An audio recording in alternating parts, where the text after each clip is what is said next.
So I just watched Wrinkles the Clown, and this was a film that I didn't know really anything about, but because of the poster and because of maybe the 10-20 seconds I watched of the trailer, I set some form of an expectation in my head. Now, there's a lot of people who, like me, also thought that this was going to be a straight up horror movie. That's what I was expecting going into this film. And I'm here to tell you that is not what this is at all.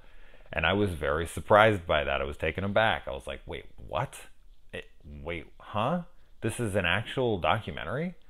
Like this, and I had to look it up. I had to keep looking it up. Like, okay, am I going to be that idiot who's like, oh, the Poughkeepsie tapes is real? Which I keep hearing from certain people in my comments every time I mention that. There will be people who will be like, dude, the Poughkeepsie tapes is real. You're an idiot. Then I'm an idiot. It's not real, okay? You're an idiot. Anyways, I feel like the Grinch right now. You're an idiot. But no, I had to continue, and I might actually be the idiot this time, and I've fallen for something. But I was looking up all sorts of stuff on this, and I was like, this is actually like a thing. Like there was a Wrinkles the Clown, and this is a documentary about the phenomena that became almost the urban legend of something that this guy started.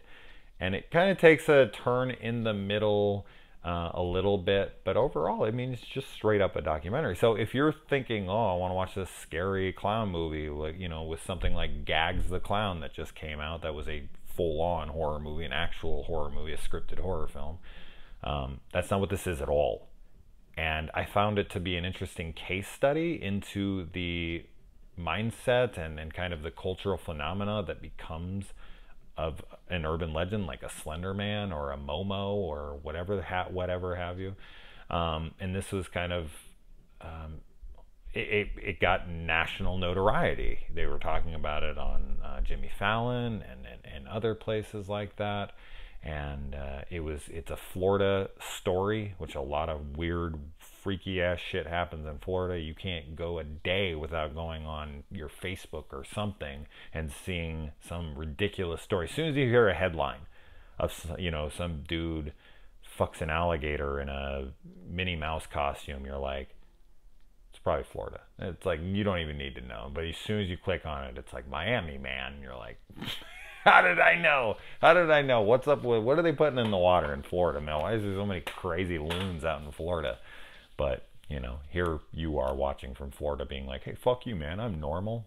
I got my dick in a crocodile right now. But yeah, I was just kind of, I was very surprised. So going into a movie expecting a completely different thing and coming out now, whether or not the movie's good or not, I thought it was interesting. I would have a hard time recommending it unless you know what you're getting yourself into, or if you are aware of the Wrinkles of the Clown thing and this is the movie you want to see and the exploration of this this guy's character that he brought to life and kind of the life that it caught onto in its own right. Like it you know, kind of just propelled and took off, and he didn't even intend it to be what it was. Yeah, I mean, maybe you'll like it, but I was expecting something completely different, and that's not fair to a movie to judge it on that. But regardless, you know, overall, as just a documentary, disconnecting my desire or my expectation for the film, I thought it was a fine documentary.